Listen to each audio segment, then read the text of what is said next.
लग्नाचं काहीच नाही वाटत. हा. लग्नाचा विषयच नाही, फक्त करिअरचा विषय ते सध्या. कारण की रिस्पॉन्सिबिलिटी नावाची चीज असते ना, जे डोक्यावर असली तर पोरगं अबे दिसत ते नाही. 4 वेळा बोललीस एकच. हा मग ते पण लग्नाचा विषय येतच नाही, ते सांगत आहो की हा. लग्नाचं विचारू नका पण मला. कारण तुला की मी असंच विचारच असेल नाही. ना, एक राजकुमार तर राहते ना.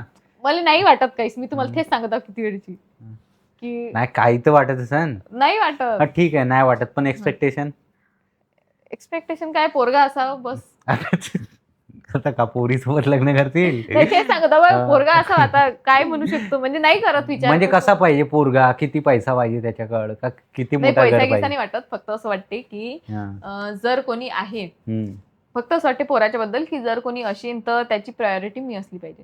जर अच्छा. मी 10 जण असताना जर त्याला प्रायोरिटी बनवत आहो, तर त्यानं पण 10 जण असताना मला बनवलं पाहिजे. जर माझे फ्रेंड्स वगैरे आहे सगळेजण, हम्म. पण जर त्याला असं वाटत आहे की म्हणजे अनकम्फर्टेबल वाटतंय की हम्म. यार म्हणजे तू म्हणजे माझ्या तुझे फ्रेंड्स स्टेटस आहे, एवढी नाही असं. तसं नाही. हा. तर आग लावायची कोशिश करते आता. हा. तर असं की जर फ्रेंड्स वगैरे आहे, तर मग त्याला असं वाटतंय की यार आज जसा मुलगा फ्रेंड आहे त्याच्या गाडीवर वगैरे नको जात जाऊ वगैरे वगैरे. तर मग मी त्याला प्रायोरिटी ठेवून ही माझी, जर तो माझा 1 वर्षापासून पण जरी आम्ही रिलेशनमध्ये आहोत, हे 7 वर्षापासून आहे, पण तरी माझं म्हणणं आहे की जर तुला वेगळं वाटत आहे तर मी तुझ्यासाठी त्याच्या संगती म्हणजे बोलत जाईन, पण गाडीवर वगैरे जाणं जे तुला नाही होत सहन, मी ते नाही करणार. तर मग सेम त्यानं पण असंच केलं पाहिजे. त्यानं असं नाही म्हटलं पाहिजे यार मी पोरगी फ्रेंड थे पहिली आली माझी जिंदगी, तू तर आता आलेली आहे. असं ती नाही माझी पाहिजे. लहानपणापासूनची आहे. बस बस ते प्रायोरिटी जे गोष्ट आहे ना, तिला मॅटर करते. मग ते लहानपणापासून आहे, तिलाच घेऊन बस म्हणा. हा तेच आहे. जर तिसरा व्यक्ती मधात येत आहे तर ठीक आहे, ते तिसऱ्या व्यक्तीची गलती आहे. पण जर आपलाच व्यक्ती तिकडे आहे तर मग काही नाही करू शकत ना. आपलाच व्यक्ती जर असं झालंय का? तू रिअलिटी वाटते past नाही मध्ये नाही गोष्ट सांगत आहो मी. असं लय जणांना सांगते होते ना, मग गोष्ट सांगत असं. आजकालच्या जमान्यात असं आहे की जरूर नाही आपल्या स्वतःवर भितली पाहिजे. नाही तुझा टोन एकदम डाऊन झाला ना, हा. मला वाटलं हिचा रिअल लाईफ नाही, नाही. इन्सिडेंट पण आहे. असं आहे आजकालच्या जमान्यात एखादी गोष्ट सांगण्यासाठी एक्सपिरियन्स नाही लागत. कारण की आजकाल असे लय विषय आहे की समजूनच जाते यार याच्यात गेल्यावर असं असेल तसं असेल. अच्छा. एक्सपिरियन्स लागतच नाही. लय सारे लोक आहे ज्याच्या संग ते घडून बसलेले रडत पडत आहे बिचारे. अच्छा, आहेत तुझ्या ऐसा मैत्रिणी? हा आहेत, म्हणजे पुऱ्या दुनियातच आहेत. तुम्ही सांगसान नाही, पण तुम्ही सांगा तुमच्याच आजूबाजूला असतील ना कोणी, यार ब्रेकअप झालं 7-8 वर्षाचं तुम्हाला राहिलं असं असतील ना, सांगा बोला बोला. शांत आहे म्हणजे आहेत, शांत आहे म्हणजे तुमचंच आहे घ्या. माझ्या जवळच्या सगळ्या सुगर डॅडीवाले आहेत. तर असते असा विषय. त्या माझ्या ज्या मैत्रिणी होत्या त्या सगळ्या त्यांच्यापेक्षा मोठ्या पोरं पाहिल्या त्यांनी. असं झालंय आता आम्ही छोट्या पोरी. पहा भेटीन एखादी. नाही असं आम्ही पण करिअरवर फोकस करतो ना, एवढा मोठा पॉडकास्ट आहे ते करतो. तू आधी लोकांचा विचार करायचीस का जेव्हा कॉन्टेंट क्रिएशन चालू केलं? कॉन्टेंट क्रिएटर लोकांचा विचार मी तर नाही माझ्या रिलेटिव्हचा विचार नाही केला. सगळ्याला ब्लॉक करून टाकलं होतं जेव्हा मी रील टाकल्या त्या. सगळ्याला ब्लॉक केलं होतं.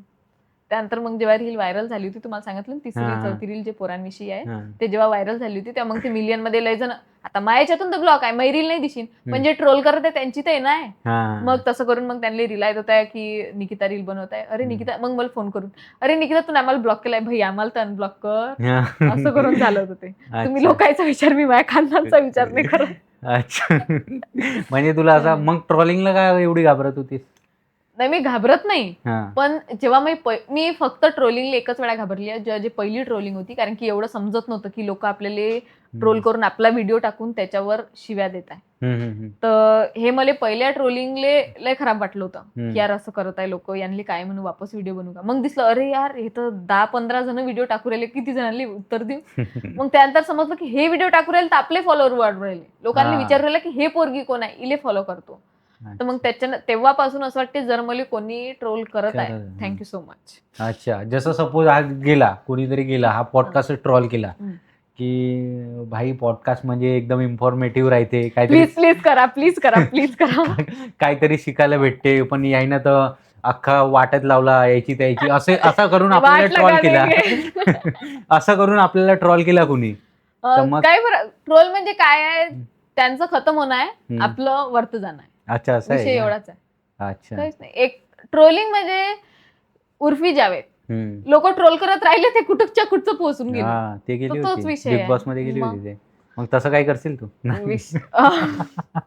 कॉन्टेंट क्रिएटर एक एक्झाम्पल दिलं मी ना की लोक ट्रोल करत राहिले तिची जिंदगी सवरली. तर ट्रोलिंग पासून कधीच नाही घाबरत. आता फेवरेट कॉन्टेंट क्रिएटर कोणता आहे तुझा? निकिता शोभाराव चव्हाण. निकिता शोभाराव चव्हाण याच्यासाठी कारण की अच्छा आईचं नाव हा याच्यासाठी कारण की जेव्हा माझे बाबा होते तेव्हा बाबा मरण पावल्यानंतर मग मी काही पाहिलंच नाही. माझ्या बाबांना तर दैनाचे डब्बे म्हणजे दळण ज्याच्यात ठेवत असतो ते डब्बे सब विकून टाकलं होतं. आम्ही झोपडीसारख्या घरात राहत होतो. मायेनं आम्हाला हुसलात टाकलं वगैरे जे काही स्टोरी आहे. त्याच्यानंतर मग माझ्या बाबानं माझ्या घर बी दारू घ्यायची आहे म्हणून म्हणजे विकून दिलं होतं घर. हो तर म्हणजे पैशासाठी किंवा आता तुम्ही घर ठेवा जसं गाण ठेवत असते ना तसं घर ठेवलेलं होतं आमचं. आणि त्या परिस्थितीत जेव्हा माझे बाबा गेले तेव्हा लोक मागे लागले होते की हे घर आमच्या नावानं आहे आता तुम्ही निघून जा म्हणून. तर तेव्हा मामानं पैसे देऊन ते घर सोडवलं होतं. तर म्हणजे तेवढं माया आईनं जेव्हा असं म्हणू शकतो की माय बाबा जेव्हा होते तेव्हा आमच्याजवळ घरही नव्हतं राहिले. तर त्या घराच्या जागा घेण्यापासून झोपड्यापासून आमच्या दोघींना शिकवण्यापासून तिथून तर आता पक्क घर बांधण्यापर्यंत जे माणसाचे काम आहे ते सगळे मग आईनं केलेले आहे. तर मी काऊन नाही लावू शोभा राजेश चव्हाण म्हणून मग मी लावलेलं आहे की निकिता शोभाराव चव्हाण. तर हे मी जेव्हा एनसीसी होती तेव्हापासून लावत आहो असं नाही आहे की आताच. मी एनसीसी होती तेव्हापासून लावता कारण की जो वडील करते ते माझ्यासाठी सगळं आईनं जेव्हा घर नव्हतं म्हणून. बरोबर. आणि तेवढं केलं तेवढं लावायला पाहिजे नाव. म्हणजे नाव म्हणजे कोण लावला हा नियम की बाबाचंच नाव मागं लागायला पाहिजे. दोघांचंही सेम असते ना जर लेकरू होत आहे तर मग त्याच्यानंतर जेव्हा मोठं होतो तेव्हा तर मॅटर हे करते ना की तुम्हाला कोण पालत आहे. मग पाललं कोण आईनच ना. त्यात माझ्या बाबाची चुकी नाही आहे की झालं ते पण असते एक तर जर वडिलाचे काम सगळे आई करत आहे तर वडिलाचा जो हा दर्जा आहे तो मायाला भेटायलाच पाहिजे. बरोबर.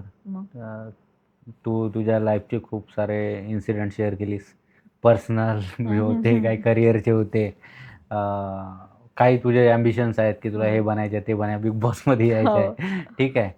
तर म्हणजे शेवटचा प्रश्न असतो नेहमी माझा की शेवटच्या प्रश्नाच्या पहिली मी एक सांगू इच्छितो की जसं तुम्ही सगळ्यात जास्त मुद्दा उचललाय की पोरांच्या विषयी राग येते काय. तर माझ्यासाठी पोरं पोरी इक्वल आहे. मी एनसीसीत होती तेव्हा मी जेव्हा परेड घेत जाऊ माझ्या म्हणजे ज्युनियर लोकांची जेव्हा मी परेड घेत जाऊ तेव्हा मी विचारत जाऊ की कोणाला म्हणजे एनसीसी खूप जास्त कडक असते. रगडा म्हणजे जितना रगडा उतना तगडा एनसीसीत आहे. अभि मी सार्जंट होतो. मी एसईओ. अच्छा. ते पण बटालियननी दिली होती म्हणजे कॉलेजनी नाही बटालियननी दिली होती. तर असं होतं की मग ज्युनियर लोकांना शिकवत होते. तर शिकवताना मी जे विचारतात ना की तुम्हाला रगडा लय भयंकर तुम्हाला माहितीच असं तर तेव्हा विचारताना सगळ्याला विचारत जाय की तुम्हाला चक्कर वगैरे येते काय पोरींले असं तसं. मी पोरांले विचारत जा की तुम्हाला चक्कर येते का. तर ह्या लेवलवर मी दोघांना पण सेम ठेवलेला आहे. मला असं नाही वाटत कधी की पोरगीच एक कमजोर असू शकते. पोराचा पण जीव आहे. ती वेगळी गोष्ट आहे की हड्ड्या वगैरे स्ट्रॉंग असते पोरींपेक्षा पोरांच्या पण पोरं बी मानव जीवच आहे तर त्यांना बी चक्कर येऊ शकते. तर तेव्हापासून मी दोघांना पण सेम ठेवत आली होता. हा विषय आहेच नाही की मी पोरांचा जास्त राग करतो किंवा काही. तर हा विषय मनातून काढून टाकावा ज्यांच्या पण मनात आहे. बरोबर बोललीस. अजिबात नाही. दुसरा मुद्दा मग मी लग्नाचा पण मांडला होता ना की पोरांवर नसते की पोरगा कसा भेटेन पोरीवर असते की पोरगा कसा भेटेन. तर तोच विषय आहे. मनात दोघंही सेम आहे. विषय आहेच नाही की पोरगी हे पोरगा आहे. आता मी एक प्रश्न विचारतो पण तो आज विचारला नाही. मी शेवटवर गेलो.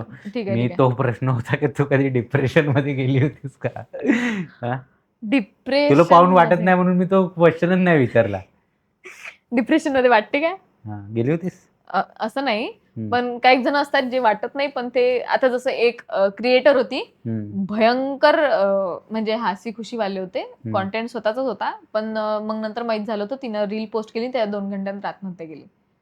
तर आपण असं सांगूच शकत नाही कोणाच्या चेहऱ्यावरून की हा डिप्रेशन मध्ये असेल किंवा नशील. पण मी सांगतो मी डिप्रेशन मध्ये नाही गेली. अच्छा एवढी स्टोरी सांगून ठीक आहे. तू इथं आलीस तुझे एक्सपिरियन्सेस शेअर केलेस तर तुला आज इथं येऊन कसं वाटलं आणि इथनं म्हणजे आजच्या पॉडकास्टमधनं काय शिकलीस तू. लय मस्त लय मनमोकळं असं समजलं की म्हणजे जे आपण आहोत तेच जरुरी आहे. जसं आता तुम्ही हे नाही केलं की हे प्रश्न थे तर जसं आपण रिअल बस तुम्ही हाय वा करून बस म्हणजे जे तुम्ही रिअल आहे ते एक्सेप्ट करा असं करून. म्हणजे आमचा फॉर्मॅट तुला आवडला. खूप जास्त. मग आता सबस्क्राईब करायला सांग लोकांना. लाईक करा, सबस्क्राईब करा, शेअर करा आणि होत असेल तर प्लीज मला ट्रोल करा. Thank you so much Nikita, thank you so much. चल भेटू कधी हो कामाच्या हो, निमित्ताने. नक्की नक्की.